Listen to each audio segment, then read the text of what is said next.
Hey, Alyssa, here's a fun fact. Okay. Not a single state that has banned abortion offers paid parental leave. Who'da thunk it? I Us? know. Wow, gotta put on my thinking cap to figure out why that might be. Everybody has heard that dating apps are bad now. This is funny. It's not funny because I feel bad for people that are trying to meet somebody right now. It seems like technology did what technology does, which was take something that sort of worked, break it, and invent a worse version of the thing that they broke. So now we're stuck with like a less good version of what already existed. Dating apps. Cupid had a bad Valentine's Day this year because on his special day, 6 dating app users filed a class action lawsuit accusing Match Group, which owns Tinder, Hinge, etc. That I didn't realize there was like big dating. I didn't either. I didn't realize there was like a monopoly-ish. Yeah, it's crazy. It's like Comcast. Of using predatory business models to intentionally employ psychologically manipulative features to ensure users remain on the app perpetually as a paying subscriber. The suit also accuses Match of violating its consumer protection laws. And then the lawsuit said it uses addictive game-like features which lock users into a perpetual pay-to-play loop that prioritizes corporate profits over its marketing promises and customers' relationship goals. That sounds right. That sounds right. I'm going to say I met my husband on a dating app, but it was in the year of our Lord 2018. And I think things have gone downhill since. You know, I had one experience with a dating app, Match.com. Mm-hmm. It was not positive. I do believe I wasn't using it right and probably could have used some of these boosters they're talking about. Right. Because I did it with a friend, and this is the year of our Lord 2005, 6. That was when they first came out. That was when people were still using. It was the beta. It was like right. It was like the beta. Yeah. But back then there was this thing where like you put your profile up and you would get a wink if someone thought you were cute.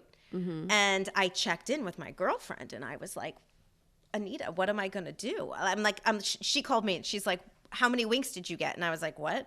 I was like, oh, it looks like I got 1. And she went silent. And I was like, why? How many did you get? She's like, 25.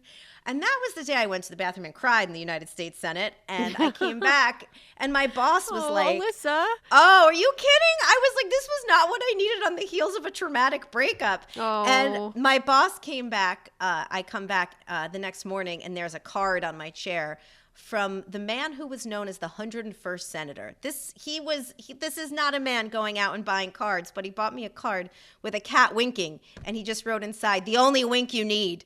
Oh, that's kind of sweet. It was totally sweet, but I feel like I am someone who, if I were 10 years or 15 years younger and was on the apps in a very formative stage of my life, I'd 100% be boosting my profile and using these bells and whistles that they're selling as ancillary add-ons. Exactly. Well, it didn't used to be that way. Like when I only had like a couple periods in my life when I was on apps, and I remember one was like a short period of time in 2013 and then again in like 2018. Mm-hmm. And I had noticed a huge like drop in what you actually got in 2018. Right. Like there were these, you could pay to like get it boosted, and then you could also pay to be like a super user, a super swipe, and like, are there all these things that were very gamified. But they also, it kind of fits into the whole like enshittification thing. Yeah. Like something starts and it's kind of usable and you're like, okay, I kind of like this. And then it gets worse and worse and worse as they try to skim and scrape more profits from people. And I've seen a lot of consternation on social media from people who are trying to meet somebody nice on dating apps, and they're finding like on Hinge that they have to pay extra money for anybody to even see them. And it's just also I've heard that there are so many men, more men than women on dating apps, because so many women have left dating apps because men are so awful. Right. That there are kind of shadow operation on some dating apps where it's basically like troll farm employees pretend to be women on the dating apps to keep the men that are using the dating apps, disproportionate number of men. Right. They think that there's more women than there actually are. But that's bonkers. Yeah, dudes, you might be chatting with like 30-year-old guy in the Philippines who, when he's not doing this, he's leaving reviews on Amazon products. Like it's like you can't you can't trust the reality of the dating No. apps. I mean, that makes so much sense, but it never would have occurred to me that that's a thing. I know. I think we're living in an age where people are slowly realizing how much of our reality exists online. And on top of that, how easy it is to manipulate that reality. Yeah. And it's a little bit unmooring to be like, oh, shit. How much of what I think is real is actually something that was paid to be manipulated by bots, by fake accounts pretending to be women who are flirting with me. It's very strange. And I really hope that there's like another answer for dating apps or something better that comes along, because I think people who sincerely want companionship should have a way to find it. And if you want to be by yourself, be by yourself. But if you want companionship, why isn't technology actually helping you find it? That's stupid. Right. What's the point of technology if we can't use it to like become physically closer in ways that make us better? I don't understand. I agree. I guess the point's to make money, isn't it? Bummer. Yeah. Well, Capitalism, huh? capitalism, I know, right? 2024, year of layoffs. Oh, speaking of capitalism. Oh, okay. I love and hate this story. I felt urgently like we needed to talk about it when I saw this. And it was a couple weeks ago, and then I forgot about it, and then I thought about it again, and I was like, oh no. This is just kind of interesting, right? So I feel like when I was younger, you would go, there was a thing where you would go to a store and you'd buy something, and then you'd wear it, and then you'd take it back. That is, by the way, that's the lawful good version of the thing. There's also the thing where you steal it from the store and then return it. And then try to return it. Yeah. To me, that is, I mean, you are a brave bitch. I never did that. No, I never did No, I that. don't mean you. I don't mean you. You and I are both, look, we're badasses. We're also very honest and legal. I cannot tell a lie. No, that was not something I was doing. I knew somebody who had one of those like ink tag removers, so she could steal clothes. Yes, she bought one like from some bootleg place, and so she would remove the ink tag, wear the clothes, put it back on, and then return it because it had an ink tag. The store would be like, okay, and like give her money. Fuck. I know. That is crazy. And I know. She never obviously never. But now people are cracking down, Erin.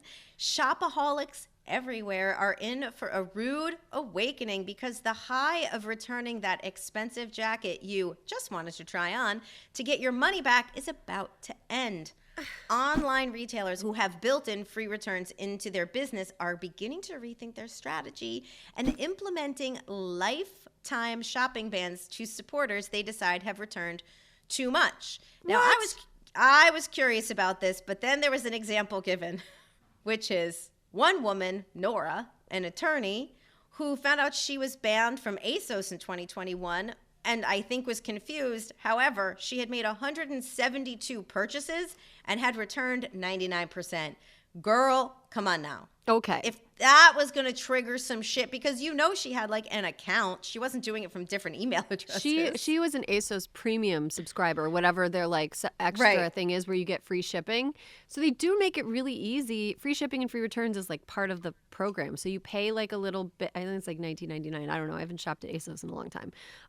But over the course of a year. It's like Amazon Prime. Exactly. You get free shipping and free returns, and it's like super easy. They make it really easy. So like, why even have the program if you can't use the program? They should just say. But anyway, also, so this was in the cut, and we'll link it in show notes. But some of the people who got lifetime bans, I'm kind of like, oh, that person shouldn't have been banned, like it seems very arbitrary because like what's the threshold? Yeah, exactly. Do you know what I mean? If you're going to do a lifetime ban, you have to be like, if you return more than, it should be I like a real step system. It should be like, if you return more than 30% of what you buy, you are no longer able to participate in the free shipping or something. You need a warning sign. Do Right. You know what I mean? mean? Have 30 days where you don't get the free shipping anymore. Here's something that's like kind of disturbing to me. So like, my body is just going absolutely bonkers right now because I'm pregnant. I have no idea how it's going to be shaped when I'm all done. I don't know what type of clothes I'm going to wear. Like after I had my first baby, I wasn't like I lost my pregnancy weight, but my shape was weird for like a year, and I didn't know what brands look good on me and what sizes look good on me. So if I was going to order clothes, first of all, I don't want to go to stores. Who wants to go to a store? First of all, there aren't really that many stores anymore, and everything at the stores are like low quality and been tried on a ton. And like, I don't really, that's not really something that I really want to do, because the store shopping experience isn't what it used to be. Right. And I don't know what size I wear. So I would order things in like 3 different sizes, being like, I think it might be here. Or like I would order something from a new brand and not know how the brand fit me. And like, if I do that now, like, am I going to get banned? Maybe I should only do that from stores where I'm like, I would actually be okay if I got banned from this store. So like, ASOS, I do yes. think, though, your example is like, if a store saw that you ordered 3 sizes and returned 2, or returned all 3, they'd be like, oh, it didn't fit. I feel like there's, like, again, they need to make it clear, but I feel like if you're buying an expensive jacket and it mysteriously is returned 21 days later, I don't know.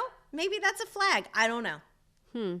Yeah. I've never done that, though. I've never, like, bought something. Me neither. Fancy and then worn it a bunch and returned it. There are a couple people who got lifetime bans who were like stylists, and I didn't realize this, but like stylists buy things. Oh. Yeah, they buy things, do photo shoots with them, and then return them. And oh, that's not right. Yeah, so Isn't like, that what Rent the Runway is for? Yeah. Do you know what I mean? Yeah, I don't know. I feel as though, talk about enshittification. Stores closed down. Because it was expensive to have that much inventory in stock. And so people were driven to shop online. It kind of like was a cycle that fed itself. So like there are fewer stores, so fewer people shop. And so more people shop online. And so more stores close. And so more people shop online. But now we're getting to a point where like the appeal of shopping online, which is that you can like try things on in the privacy of your home, return things that don't fit, and, no harm, no foul.